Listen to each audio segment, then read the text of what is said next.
Bab 6. Keterkejutan Sutua. Bagi Zhou Yang, seorang patriot yang telah menerbitkan makalah dalam bahasa Inggris selama bertahun-tahun, menerjemahkan beberapa halaman bukanlah hal yang sulit sama sekali. Jika terjemahan dalam bahasa Mandarin tidak perlu dituliskan, maka hanya butuh waktu paling lama 2 menit jika hanya diucapkan. Namun demikian, ketika Zhou Yang menghabiskan waktu 5 menit menyerahkan kertas surat berisi terjemahan kepada Lao Su, pihak lainnya masih terkejut. Bagian bahasa Inggris ini telah diterjemahkan sebelumnya. Lao Su menemukan jawaban standar dan membandingkannya satu persatu dengan terjemahan Zhou Yang. Kecuali perbedaan dalam penggunaan kata-kata individual, kinerja keseluruhannya sangat baik. Sutua tahu bahwa pemuda di depannya adalah seorang jenius penerjemahan sejati. Jadi dia segera berkata, "Anda cukup mampu dan memenuhi syarat untuk mengambil tugas itu. Tetapi menurut peraturan, kami perlu meninjau informasi pribadi Anda." Zhou yang jelas sudah siap dan dia segera mengeluarkan sertifikat identitasnya dan dokumen pendukung lainnya seperti surat pengantar yang dikeluarkan oleh Brigade.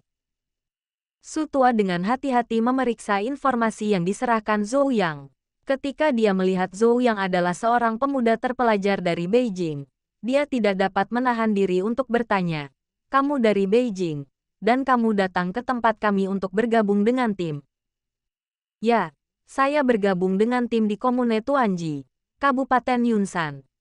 "Berapa tahun?" 5 tahun. "Sudah 5 tahun. Mengapa kamu tidak berpikir untuk menerima pekerjaan di sini sebelumnya?"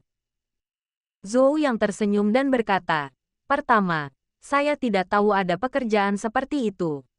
Kedua, istri saya selalu menjadi pencari nafkah keluarga. Jadi saya tidak punya motivasi untuk menghasilkan uang." "Haha, kalau begitu kamu menikah dengan istri yang baik." "Ya, aku juga berpikir begitu." Memikirkan gadis kecil yang lucu itu, Zhou yang tidak bisa menahan diri untuk tidak mengangkat sudut mulutnya sedikit, dan senyum bahagia muncul di wajahnya.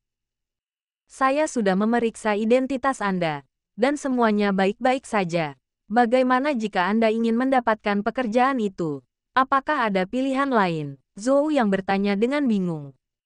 "Ya, sesuai dengan level penerjemah. Kami membagi semua penerjemah menjadi penerjemah senior, penerjemah umum, dan penerjemah umum. Level yang berbeda dapat menerima tugas yang berbeda." Kemudian Sutua melanjutkan, "Levelmu tidak buruk, tetapi sekarang kamu hanya dapat dianggap sebagai penerjemah. Jadi kamu hanya dapat mengerjakan beberapa pekerjaan penerjemahan untuk majalah dan jurnal asing. Ketika levelmu meningkat, kamu dapat mengerjakan beberapa tugas tingkat lanjut."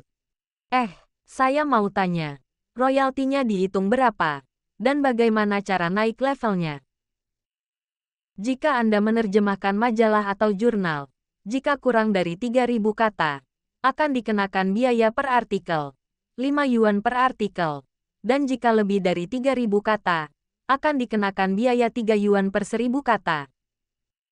Kemudian, Lao Su berkata lagi, adapun cara untuk meningkatkan kemampuan penerjemah, sebenarnya hanya ada satu cara, yaitu menerjemahkan lebih banyak karya.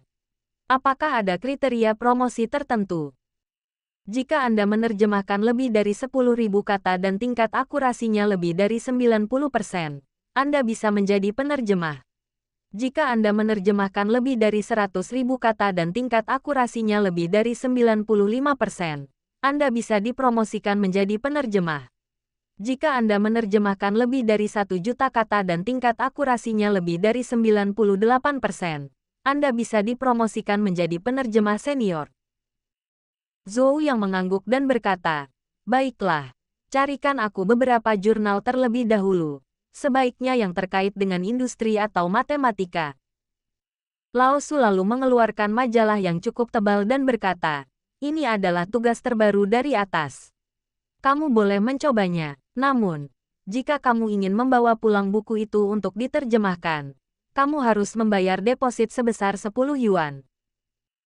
Zhou yang mengambil buku itu dan melihatnya, dan menemukan bahwa itu adalah jurnal industri yang diterbitkan oleh Amerika Serikat bulan lalu, dengan sekitar 50 halaman. Berdasarkan tingkat kemampuanku, jika aku berusaha sekuat tenaga, aku dapat menyelesaikan penerjemahan jurnal ini dalam waktu 2 hingga 4 hingga 5 jam paling lama. Memikirkan hal ini, Zhou yang melihat ke meja dan kursi di sampingnya dan berkata, "Bisakah saya tinggal di sana sebentar?" Su Tua jelas melihat niat Zhou Yang dan bertanya dengan heran, "Apakah Anda ingin menerjemahkan langsung ke sini? Apakah itu tidak mungkin?" "Baiklah, tetapi Anda harus tahu bahwa karya yang Anda terjemahkan harus diserahkan untuk ditinjau. Hanya karya yang lolos tinjauan yang akan dibayar. Jadi, meskipun Anda telah menyelesaikan terjemahannya sekarang, saya tidak dapat membayar royalti kepada Anda." "Tidak apa-apa, royaltinya bisa diselesaikan perlahan. Kali ini saya libur 3 hari. Saya berharap bisa naik level menjadi penerjemah dalam 3 hari ini.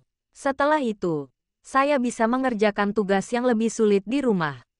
Zhou yang mengatakan. Bagus, mungkin penampilan Zhou yang tadi benar-benar mengejutkan Ootsu.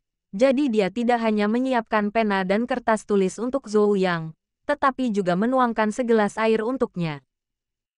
Zhou yang tidak ragu-ragu dan duduk di meja bundar kecil di dekat jendela toko buku, menerjemahkan jurnal di tangannya dengan tenang. Jurnal ini bukanlah dokumen rahasia. Meskipun melibatkan beberapa istilah profesional yang membuat beberapa artikel tidak jelas dan sulit dipahami, hal itu tidak terlalu menantang bagi Zhou Yang. Zhou yang mulai bekerja pada siang hari dan pada pukul 3.30 sore, dia telah menerjemahkan setengah dari pekerjaannya. Ada 60 atau 70 halaman kertas surat yang diisi dengan terjemahan, dan diperkirakan ada lebih dari 10.000 kata. Zhou yang masih sangat puas dengan kecepatan kerjanya. Di satu sisi, pekerjaan penerjemahan menguji kemampuan bahasa asing seseorang, dan di sisi lain, pekerjaan ini membutuhkan kemampuan bahasa Mandarin dan kecepatan menulis seseorang. Namun bagi Zhou Yang, semua ini bukan masalah. Kemampuan berbahasa Inggris setingkat master, literasi sastra setingkat ahli, dan kecepatan seorang stenografer membuat Zhou Yang merasa nyaman saat menerjemahkan karya. Pada pukul 5 sore, sebelum toko buku tutup, Zhou Yang telah menyelesaikan pekerjaan terjemahan pertamanya. Ketika dia menyerahkan naskah terjemahan itu kepada Lao Su, pria setengah baya botak itu benar-benar mati rasa.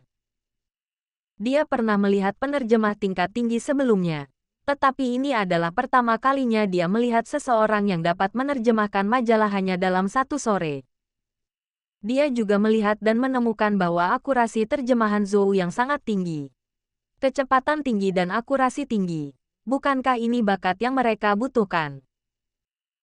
Karena terkejut, ia memutuskan untuk mengirim terjemahan itu ke pemerintah provinsi untuk diperiksa kembali dalam waktu semalam, dan melaporkan Zhou Yang, orang yang berbakat, ke departemen terkait, sehingga menjadi pusat perhatian mereka.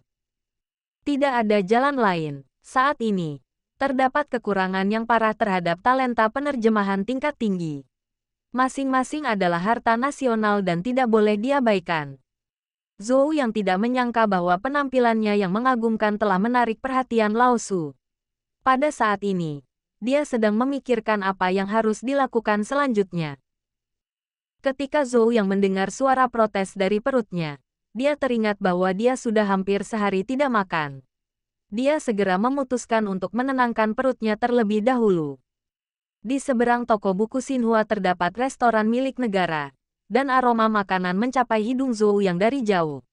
Setelah menyapa Ootsu, Zhou yang meninggalkan toko buku dengan sebuah majalah.